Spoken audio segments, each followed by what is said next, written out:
Coming up on Mountain News this morning, a community came together to raise money for one of their own after they learned some devastating news.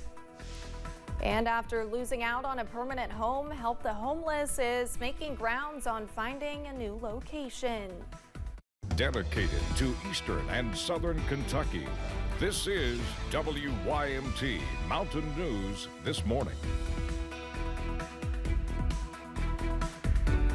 Good morning, I'm Olivia Calfee. We are coming up on 6:30 on Monday, April 8th. Now let's send it over to meteorologist Mace Michaels for a look at your forecast this morning. Olivia, clouds in the area, showers as well, but warmer temperatures. Moorhead, the pavement might be a little wet here along I-64 as a shower rolled through not long ago. It's 57 degrees. 50 in Manchester, as warm as 61 in Hazard. Lots of low 60s and upper 50s throughout the area. Touch cooler with some of the raindrops moving through Clintwood at 50 and Jonesville now at 48. Satellite shows cloud cover expanding throughout the night and these pop-up showers starting to push in as well. You'll notice east of London towards Manchester and north to Boonville a little bit of light rain, south to Middlesboro, and also a shower or two just east of Monticello and south of Somerset. Very isolated little areas of rain. As we look eastward, Harlan, you might run into some raindrops here shortly. Also around Whitesburg and Jenkins, east to Norton, and all the way up towards around the Welch area as you roll into West Virginia. So can't rule out raindrops this morning. The low chance of a shower continues this afternoon. We're going to hope for enough breaks in the overcast at times later today to be able to see the eclipse. Highs in the low 70s. I'll have more on the eclipse coming up here in a little bit, Olivia, and we'll talk about the wet weather ahead in the 7-day forecast. All right, Mace, thank you. Today marks 20 years since Corporal Nicholas Deeroff died in the line of duty in Iraq. Loved ones visited Deeroff's grave in Lexington to remember his life and legacy 2 decades later. Members of Rolling Thunder and the 2nd Brigade Motorcycle Club also made the trip to the Calvary Cemetery in Lexington. Corporal Deeroff's family says their goal is to keep his memory alive, no matter how long it has been. They've seen pictures and memorabilia and stuff and heard about Uncle Nick, but none of my grandchildren were born when he was killed. So none of them really got to meet him or know him, and yet he's still been a part of their lives. Corporal Deeroff's wife, Emily, says she tries to honor her late husband in as many ways, including running a marathon and climbing a mountain in his honor. Crews in Knox County were monitoring a brush fire over the weekend. The Richland Fire Department says the fire sparked up at least twice on Valentine's Branch Road. These pictures show flames encroaching into the woods. There are no reports of injuries or property damage. The Division of Forestry is also monitoring the area. Saturday, crews in Moorhead responded to a structure fire near Main Street. Roads were shut down between Blair and Main. The Moorhead Fire Department says it happened at a 2-story apartment complex on North Blair Road Saturday night. The complex had 4 units, and fire crews say all were a total loss. That fire has since been contained. No injuries were reported, but those who lived there have been displaced. More than $1,000 was raised by Pulaski County to support one of their own.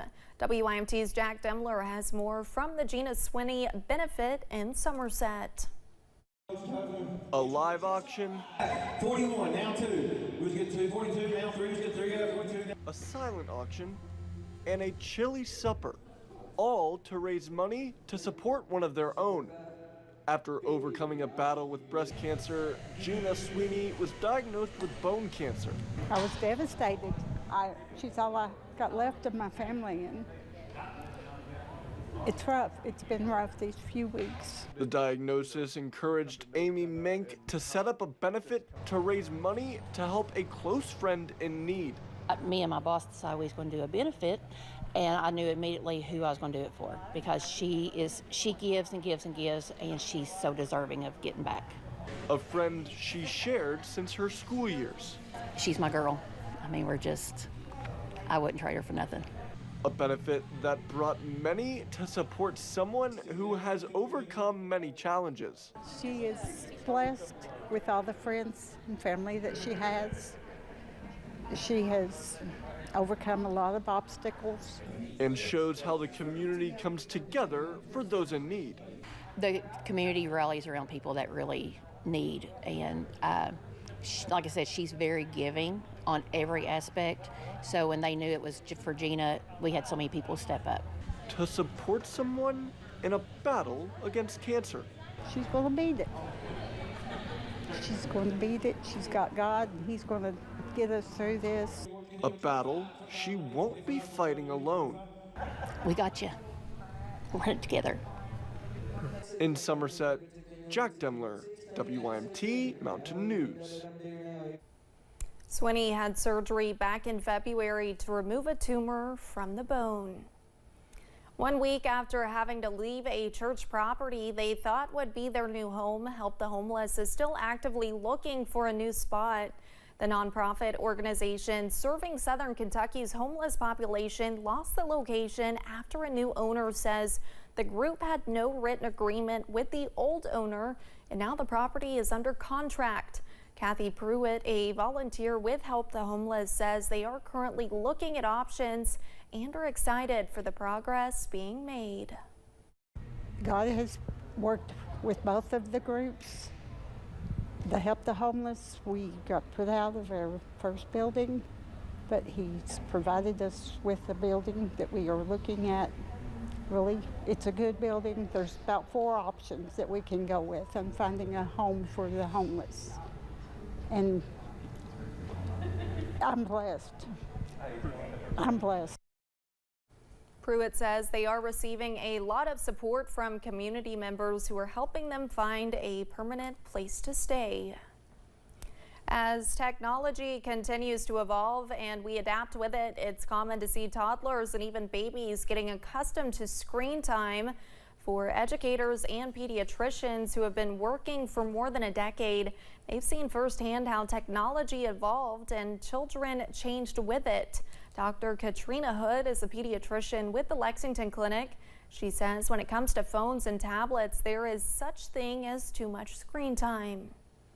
I think we're losing a child's ability, one, to learn how to communicate, and it is also affecting, I believe, their creativity. If you learn all the time that you have to have a screen in order to be entertained and play, that's harmful to when you become a student. Dr. Hood adds that babies shouldn't have screen time until they are older than 18 months. And after that, she recommends limiting screens to under an hour a day. 1 year ago, the Richmond Police Department created a position that they say has largely transformed the way they interact with the community. It's called the Victim Service Community Outreach Coordinator. But as Samantha Valentino shows us, the woman in the position says her job doesn't fit into just one box. Richmond Police Chief Rodney Richardson says his officers want to help people. However, he says the help their community needs isn't limited to solving a crime or returning stolen property. There's other needs out there. So when we see the amount of need that our citizens have, I think how this got started was, what can we do to actually make a difference? It changes every day. Suzanne Howell spent 10 years working with the Richmond Police Department and domestic violence survivors before stepping into a new role in the building.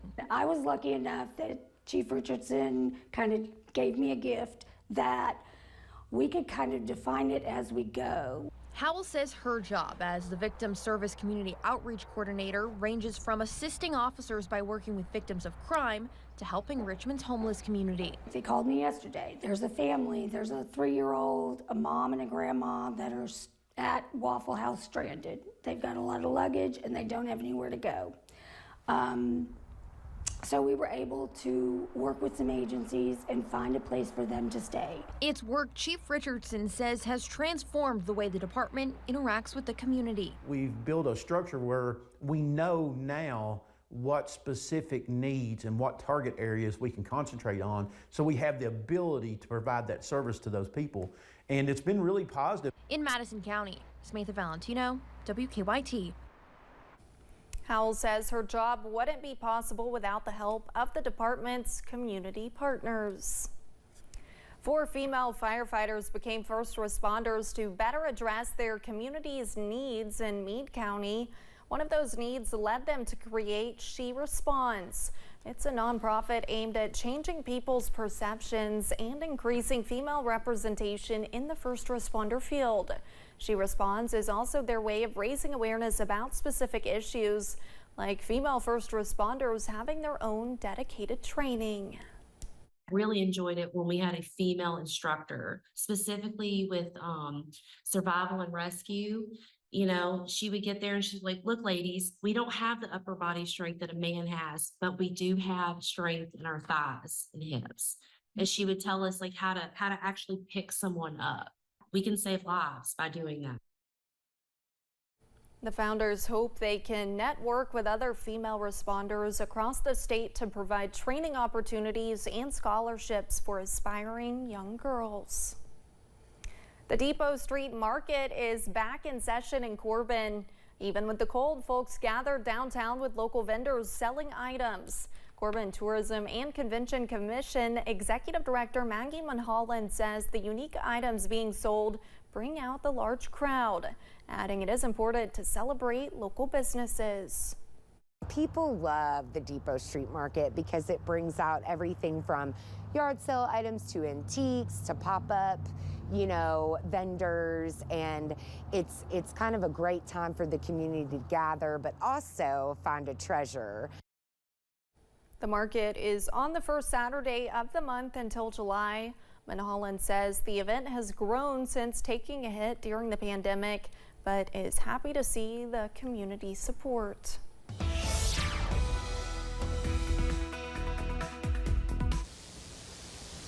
Pretty cloudy conditions across the area today. Some breaks in the overcast, and we hope for more of them this afternoon for eclipse viewing. It's a warm morning, but raindrops are around.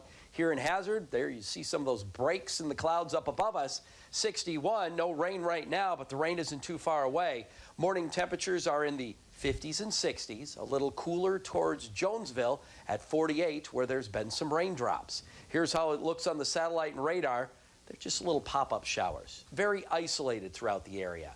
Couple between Monticello and London, south of Somerset, east of Williamsburg, over towards about Middlesboro and Harlan, almost to Hazard, east of Manchester. Boonville, you're running into some raindrops. Same thing around Whitesburg and Welch and west of Richlands and east of Norton. So a shower or two likely throughout the area this morning. Could run into some raindrops for your morning drive, but this afternoon looks like it should be partly sunny with a low chance of rain.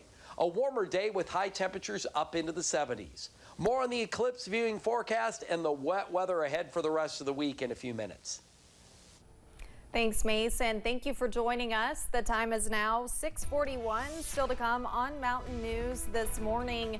6 months since the October 7th terror attacks in Israel. The Israeli military is pulling ground troops from southern Gaza.